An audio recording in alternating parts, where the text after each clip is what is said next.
दरअसल हम आपको बताने वाले हैं चांदी की असली कहानी।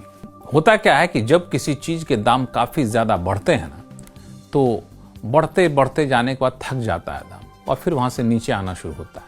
लेकिन यहाँ उल्टा ही हो रहा है। अब आप रोजाना अखबार पढ़ते हैं, फोन की स्क्रीन देखते हैं और सोचते हैं कि इतनी तेजी के बाद भी चांदी टूट क्यों नहीं रही है, यानी चांदी की कीमत कम क्यों नहीं हो रहे हैं।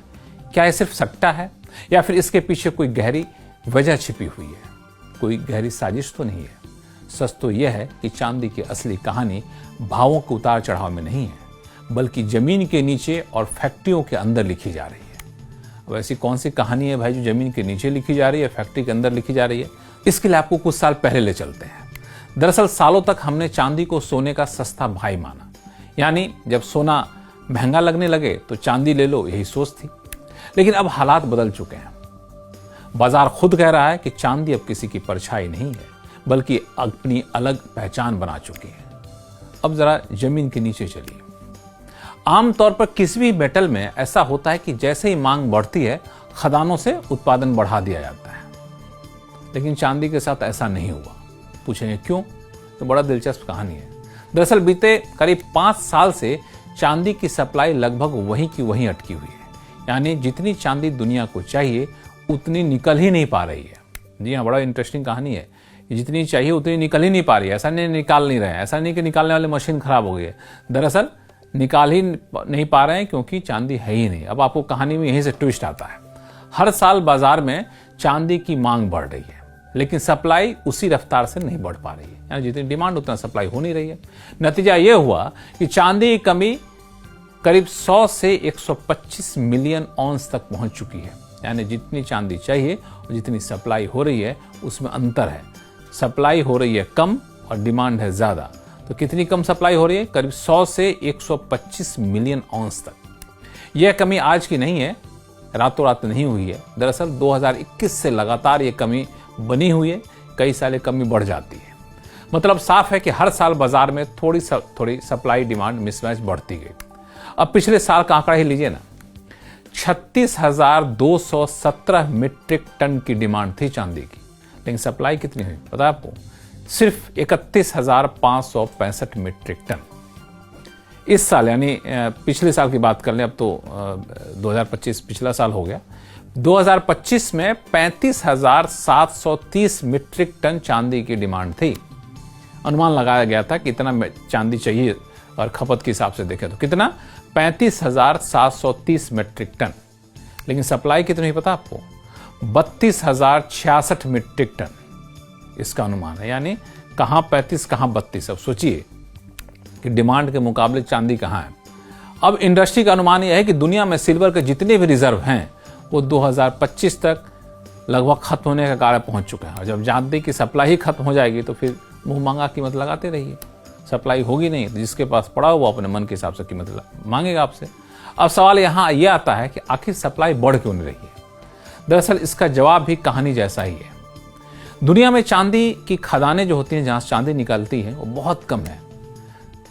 ज्यादातर चांदी जो है लेड, जिंक और कॉपर की खदानों से बाय प्रोडक्ट के तौर पर आती है। यानी आप लेड, जिंक, कॉपर निकालेंगे तो साइड में कहीं कहीं से चांदी भी निकल जाएगी। मतलब साफ है कि अगर इन मेटल्स की मांग घटती बढ़ती है तो चांदी का उत्पादन भी उसी हिसाब से बदल जाता है। चांदी के लिए अलग से कोई बटन नहीं है जिसे दबाकर उत्पादन बढ़ा दीजिए। अब कहानी का दूसरा किरदार है जिसे हम कहते हैं डिमांड। वो तो सप्लाई की बात आपको कर दी मैंने, अब डिमांड देखिए। डिमांड की स्थिति यह है कि यह किरदार यानी डिमांड दिनों दिन काफी ताकतवर हो गया है।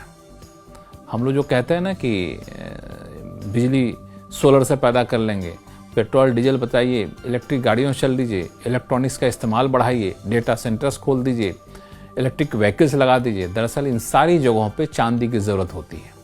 जैसे जैसे इन सारे प्रोडक्ट की डिमांड बढ़ती जा रही है, इसकी प्रोडक्शन बढ़ते जा रहे हैं, चांदी की डिमांड उसी हिसाब से बढ़ते जा रहे हैं। देखिए सोलर सेक्टर, वहां भी चांदी की डिमांड का अंदाजा लगाइए कि सोलर सेक्टर में जहां सोलर मॉड्यूल बनते हैं, सोलर पैनल बनते हैं, मतलब मौजूदा दशक के अंत तक दुनिया की करीब 15 से 20% चांदी इस्तेमाल सिर्फ इसी सोलर सेक्टर में होने का अनुमान जताया जा रहा है।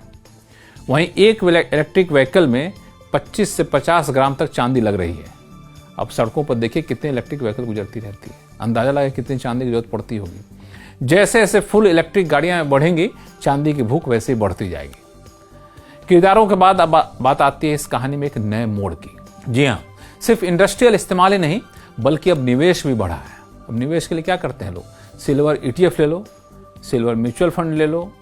तो ऐसे में आपके पास तो आता है डिजिटल, तो कहते हैं चांदी की डिमांड कहाँ बढ़ी, हमने तो सिर्फ डिजिटल लिया। ऐसा है नहीं जी।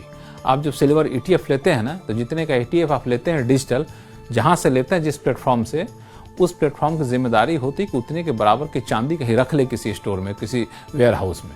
तो आप सिल्वर ETF लेते हैं डिजिटल तरीके से, लेकिन चांदी वहाँ रख ली जाती है उसके बदले में, यानी कि चांदी की डिमांड बढ़ जाती है। तो फिजिकल चांदी में भी निवेश जो है सो बढ़ जाता है, भले डिजिटल क्यों ना करते हो। अब भारत जैसे देशों में इसका असर इंपोर्ट बढ़ने के रूप में दिख भी रहा है। तो आप पूछेंगे कि अमेरिका के सेंट्रल बैंक फेडरल रिजर्व, जिसे फेड भी कहते हैं, उसके ब्याज दरें घटाने से क्या इस पर असर पड़ेगा क्या, और क्यों असर पड़ेगा?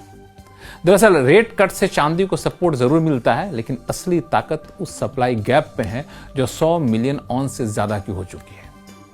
यही वजह है कि बाजार मानता है कि सिर्फ ब्याज दरें नहीं बल्कि चांदी की अपनी स्वतंत्र इकोनॉमी इसकी कीमतों को संभाले हुए है। यानी ब्याज दरें कम हो गई, बढ़ गई, तो इससे इसकी कीमत पर असर पड़ेगा, इसकी संभावना नहीं के बराबर है। कहानी का सार यह है कि चांदी अब गोल्ड का सस्ता विकल्प नहीं रहा। यह एक ऐसा मेटल बन चुका है जिसकी मांग तेजी से बढ़ रही है। ये रास्ता अपना खुद बना रही है, लेकिन सप्लाई आसानी से बढ़ने वाली नहीं है। शायद यही वजह है कि इतनी तेजी के बाद भी चांदी के भाव उस तरीके से टूटने का नाम नहीं ले रहे हैं।